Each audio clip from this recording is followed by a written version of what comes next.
Most people think that this war was about bombs and bullets. Here's what it really was about. The United States just lost a war it didn't even know it was fighting. While Washington celebrates military victories and economic growth numbers, the real battlefield has shifted to something much more dangerous: the war for the global payment system. This week, something unprecedented happened in the shadows of international finance. Brazil quietly activated the BRICS bridge system, and for the first time in 80 years, major economies completed cross-border transactions without touching a single US bank.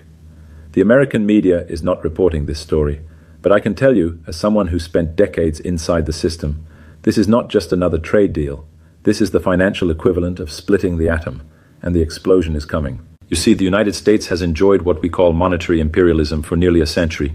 Every time you buy oil, coffee, or electronics anywhere in the world, those transactions flow through New York banks. Washington collects a tax on every trade, every investment, every breath of the global economy. But that monopoly just ended, and most people don't even realize it happened. My name is Paulo Nogueira Batista Jr.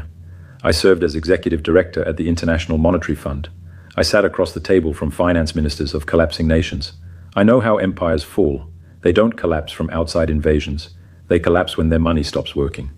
And the American money is about to stop working. Let me explain what happened this week in Brazil.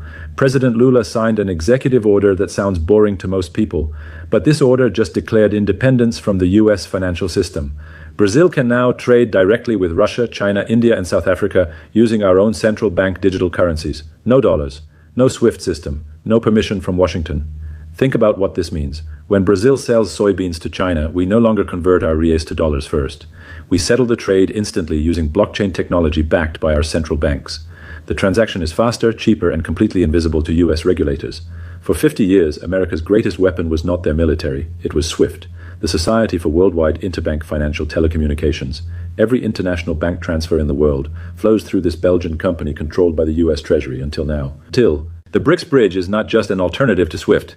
It is a declaration of war against monetary colonialism, and it's working. In November 2024, Russia and China settled $20 billion in bilateral trade using this new system. In December, India and Brazil completed energy transactions worth $15 billion.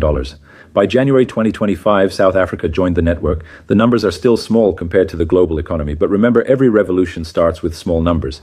This new system will be a digital system, and you will not be able to buy or sell unless you have the mark of the beast, Revelation chapter 13. If you like this kind of content, subscribe for more.